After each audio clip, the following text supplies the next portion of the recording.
వాళ్ళు కూడా వాదనలు వినిపించారు. 200 పేజీల కౌంటర్ కూడా గవర్నమెంట్ వైపు నుంచి దాఖలు చేశారు. చేసిన తర్వాత జడ్జి గారు మొత్తం వాదనలు విన్నారు. జడ్జిమెంట్ రిజర్వ్ చేసి పెట్టారు 31 తారీఖున.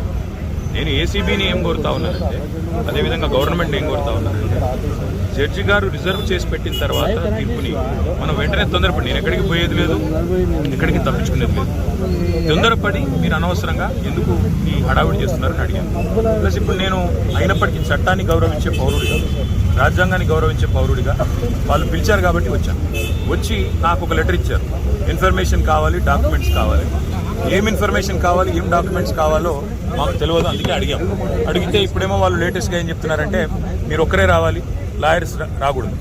ఆల్రెడీ తీర్పే అక్కడ పెండింగ్ ఉన్నది కాబట్టి మా లాయర్స్తో వస్తే మీకేం ఇబ్బంది అని అడిగితే సమాచారం ఇవ్వడం లేదు. దాంతోపాటు ఇంకా ఏమంటున్నారంటే, మీరు ఒక్కరే రావాలి.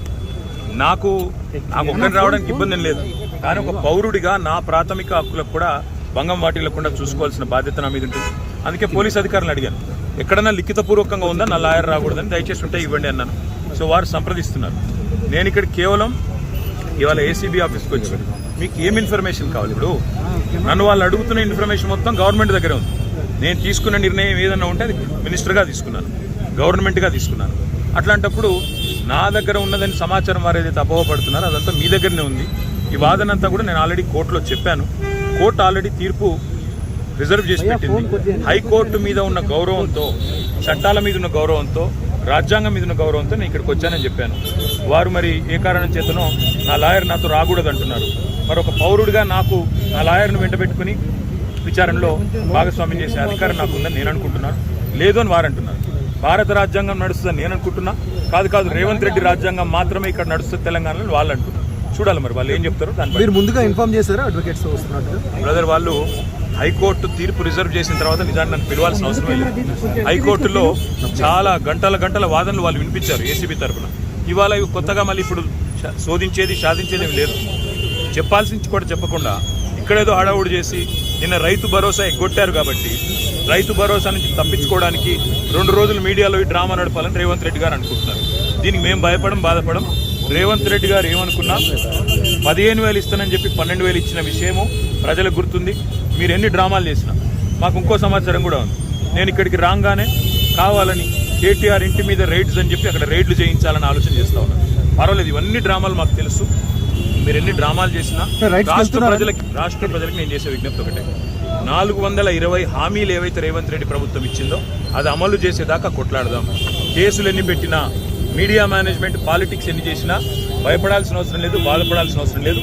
వాళ్ళు ఎన్ని రైడ్స్ చేసుకున్నా, ఎన్ని డ్రామాలు చేసినా సరిపోతుంది. నా లాయర్లు ఉంటే వాళ్ళకి వచ్చిన ఇబ్బంది ఏంటంటే, నాతో పాటు లాయర్లు ఉంటే నా రైట్స్ ప్రొటెక్ట్ చేయబడతాయి. ఇక్కడ మా పట్నం నరేందర్ రెడ్డి గారిని అరెస్ట్ చేసినప్పుడు ఆయన ఇవ్వని స్టేట్మెంట్ ఇచ్చినట్టుగా పోలీసులు తప్పుడు వార్తలు రాసి మీడియాకి లీక్ చేశారు. కాకుండా నా రైట్స్ నేను ప్రొటెక్ట్ చేసుకోవాలి కాబట్టి లాయర్ ఉండాలని కోరుతున్నాను.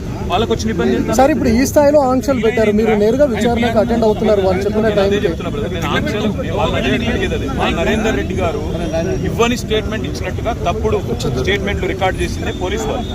అందుకే నాకు వాళ్ళ మీద నమ్మకం లేదు కాబట్టి నా లాయర్లను తెచ్చుకున్నాను. ఇప్పుడు మా ఇంటి మీద రైడ్స్ చేసి నాకు తెలిసి ఏం చేయబోతుంది, రైడ్స్ చేసి అవసరమైతే కొన్ని ఇంప్లాంట్ చేసి కొన్ని లేనిపోని సృష్టించి అందులో ప్లాంట్ చేసి దాని మీద కేసు బనాయించాలని వీళ్ళ చిల్లర ప్రయత్నం. నేను చిట్టినాయుడు గారికి చెప్పేది ఒకటే, ఇవన్నీ డ్రామాలు చేసినా, ఎన్ని కథలు పడ్డా, ఎన్ని అక్రమ కేసులు పెట్టినా, నువ్వు రైతు భరోసా ఎగ్గొట్టింది ప్రజలకు తెలుసు, నువ్వు మాట తప్పింది తెలుసు, 420 హామీలు ఎత్తగొట్టింది ప్రజలకు అర్థమైంది.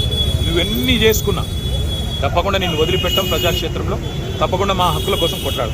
ఇవాళ నేను అడిగేది ఏంటంటే, మొన్న నరేందర్ రెడ్డికి జరిగింది, ఇవాళ నాకు జరగదని గ్యారంటీ ఏంది? నరేందర్ రెడ్డి ఈయన స్టేట్మెంట్ ఇచ్చినట్టు, కన్ఫెషన్ ఇచ్చినట్టు, అనవసరంగా నా పేరు చెప్పినట్టు లేనిపోని పుకార్లు వీళ్ళే సృష్టించిన పోలీసులు మీడియాకు లీక్లు ఇచ్చారు. ఇలా నాకు కూడా అట్లే చేస్తారనేది నా డౌట్.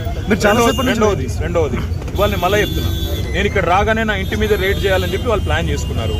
తప్పకుండా నా ఇంటి మీద రైడ్ చేస్తే కూడా అన్లయమని ఇరికిచ్చి రేవంత్ రెడ్డి గారు ఇచ్చిన 2 చిట్టీలు, అవసరమైతే ఇంకో 2 ఏమైనా సృష్టించి అని ఇరికిచ్చి కావాలని బదనాం చేయాలన్న చిల్లర ప్రయత్నం చేస్తున్నారు. నా హక్కుల కోసం తప్పకుండా నేను కొట్లాడతాను. న్యాయవాదుల సమక్షంలో ఎంక్వైరీ చేయాలని కోరుతున్నాను. తప్పే ఉంది. చాలాసేపటి నుంచి వెయిట్ చేస్తున్నారు, ఇంకెంతసేపు వెయిట్ చేస్తారు? ఏమని చెప్తున్నారు? 5 నిమిషాలు చూసిన తర్వాత మరి పోలీసులు సహకరించకపోతే నా దారి నేను. అంటే ఇప్పటివరకు అయితే ఏం చెప్పట్లేదు పోలీసు వాళ్ళు. మరి లిఖితపూర్వకంగా ఏం చేయట్లేదు, కానీ వాళ్ళు ఫోన్లు వాళ్ళు ఏదో మాట్లాడుతున్నారు పైకి. రేవంత్ రెడ్డికి మాట్లాడుతున్నారో, మరి ఇంకా డీజీపీకి మాట్లాడుతున్నారో, ఎవరికి మాట్లాడుతున్నారో తెలియదు. వాళ్ళు ఏం చెప్తారో దాన్ని బట్టి నా తత్పరి. సార్ ఇప్పుడు అడ్వకేట్స్ ని అనుమతి లేదు అనేది అయితే నిబంధన లేదు కదా సార్? అడ్వకేట్స్ అనుమతి లేదు అనేది తప్పు. మొన్న పట్నం నరేందర్ రెడ్డి మీద ఏ కుట్ర అయితే వీళ్ళు చేసిండ్రో, ఆయన ఈయని స్టేట్మెంట్ ఇచ్చినట్టు పోలీసు వాళ్ళు ఏదైతే దొంగ స్టేట్మెంట్ సృష్టించి ఆయనను నన్ను బద్నాం చేసే ప్రయత్నం చేసిండ్రో అది జరగకూడదన్నదే నా తాపత్రయం. అందుకే లాయర్ ఉండాలని నేను కోరుకున్నా. లాయర్ ఉంటే వాళ్ళకి అభ్యంతరం ఏందో నాకు అర్థమైతే లేదు. ఏమైనా కానూను ఉందా చూపెట్టు, కాగితం చూపెట్టు, కాగితం చూపెట్టు.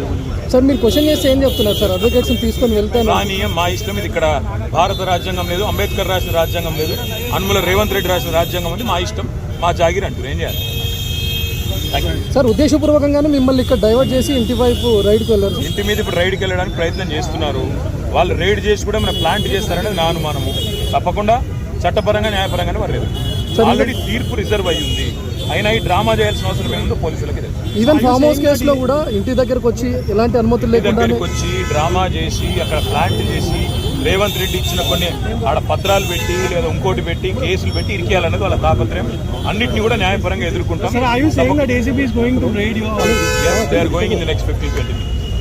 మీరు ఒక మాజీ మంత్రి ఇలా రోడ్డు మీద కాకుండా కనీసం లోపలికి పిలిచైనా చెప్పాల్సిన వాళ్ళ విఘ్నత, అది రేవంత్ రెడ్డి గారి యొక్క విఘ్నత, వారి యొక్క తెలివితేటలు. నేను సహకరించడానికి ఇక్కడికి వస్తే నన్ను కనీసం లాయర్ కావాలని నేను కోరేందుకు కారణం ఒకటే. మొన్ననే పట్నం నరేందర్ రెడ్డి విషయంలో వీళ్ళు చేసిన కుట్ర, రేవంత్ రెడ్డి డైరెక్షన్ ప్రకారం పట్నం నరేందర్ రెడ్డి మీద ఇవ్వని స్టేట్మెంట్ ఇచ్చినట్టు అభూత కల్పనలు సృష్టించి, ఊహాజనితమైన వార్తలు సృష్టించి బదనాం చేసే ప్రయత్నం చేసి ఆయన కన్ఫెషన్ ఇచ్చిండు, కేటీఆర్ను ఏం చేసిండని లేనిపోని కథ చేసిండు.